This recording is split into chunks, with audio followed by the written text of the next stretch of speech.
We finally got the first announcement for HLX. I'm sure you're well aware of the G-Man and Barney teaser for the new year, but after being let down for so many years, some players are skeptical that it means anything for Half-Life 3. So let's break down everything you need to know, as this was the first announcement for the next Half-Life game. First off, let's listen to it one more time in case you haven't already.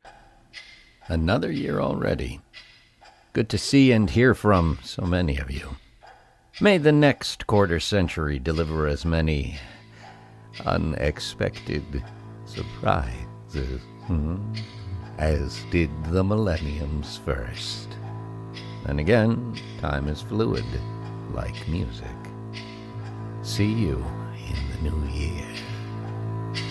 Now, what you'll notice right away about the post itself is that Mike is in two Half-Life character voices, the G-Man and Barney. He's not in any other character voices that he's played in. It's specifically Half-Life related, which gets followed up with the hashtags on the post, which you could argue is extremely odd for a social media account that barely gets used, and was active for the release of Half-Life Alyx. When you look at the background for the video, it goes to his recent song release, Best Long Dog. On the full image, it says 197 on the cover. Now, this is where things are going to start to seem crazy as the coincidences pile up. I was at first skeptical on the 197 number, but it without a doubt means something when you look into it. Not only is 197 on the windows of the cover art, the total time of the song Best Long Dog is 197 seconds. The release window between the previous Mike Shapiro song was 197 days. Timing the release so they were 197 days apart seems like something you would have to plan. But you might just think I'm going crazy, which is understandable because I think the same thing. But then when you actually look at all the lyrics for Best Long Dog, you will notice there is 310 words. Well, there we go, we hit a brick wall. Maybe 197 just means nothing. But then you go ahead and look at what the 197th word in the song is, and it's half. At this point, there's too many signs and coincidences with 197 that you can almost not say it means nothing. So the question is, what does 197 mean? The first assumption is for dates like the 197th day of 2025, which would be July 16th. But others believed maybe 197 was the format for a date like July 19th, which, funny enough, both of these theories are just 3 days apart, almost signaling something might happen in July.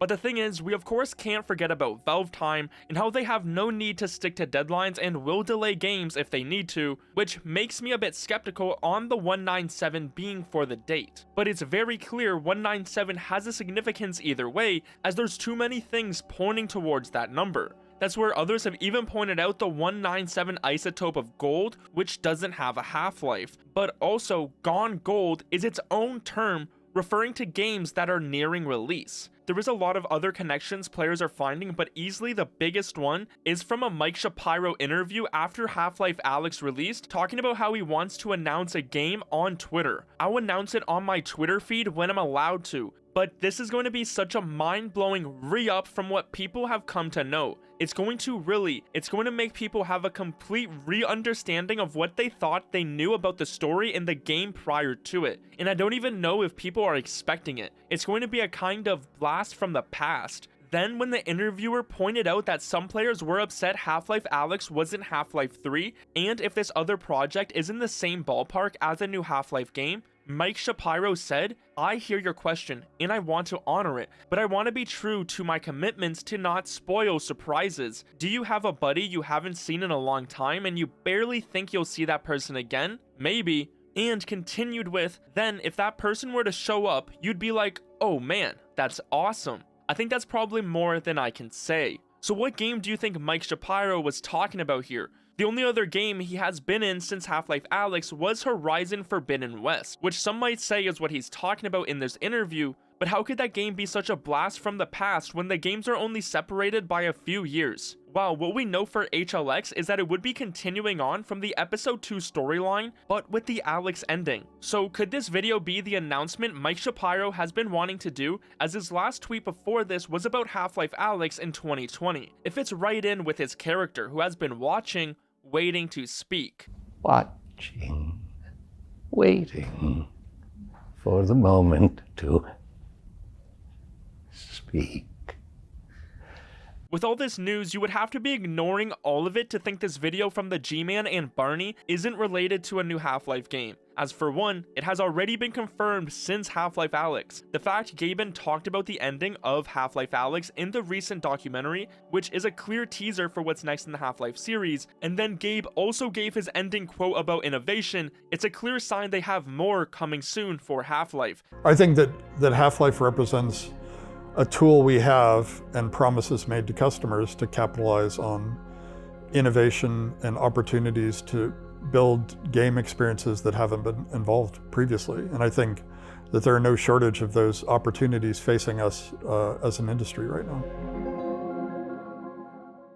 Gabe even said that Half-Life Alyx got Valve excited to do more single-player games, but since they haven't released any other than Aperture's Desk Job. You look at massive updates to both Half-Life games in recent years, it's Valve saying we are back to their fans from 25 or 20 years ago, which they have even confirmed themselves after releasing Half-Life Alyx, saying we are not scared of Half-Life no more. Now, we don't even have to speculate something is coming for Half-Life this year, as Valve has already confirmed with the Half-Life 2 anniversary update, saying that an expanded second edition for Raising the Bar will release in 2025. There is no official announced date yet for it, but it is coming this year, which means another announcement will be coming for it. We also know Valve is deep into new hardware right now, like the Deckard, Fremont, and their controllers all expected to see announcements this year. So it seems like a great idea to showcase a new title like Half-Life 3 on some new hardware like Valve's Fremont if they are both ready around the same time.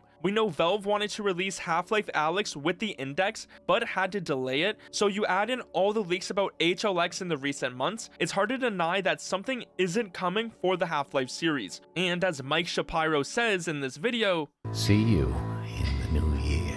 Either way, 2025 will be a huge year for Half-Life news, so subscribe to not miss what Valve has next.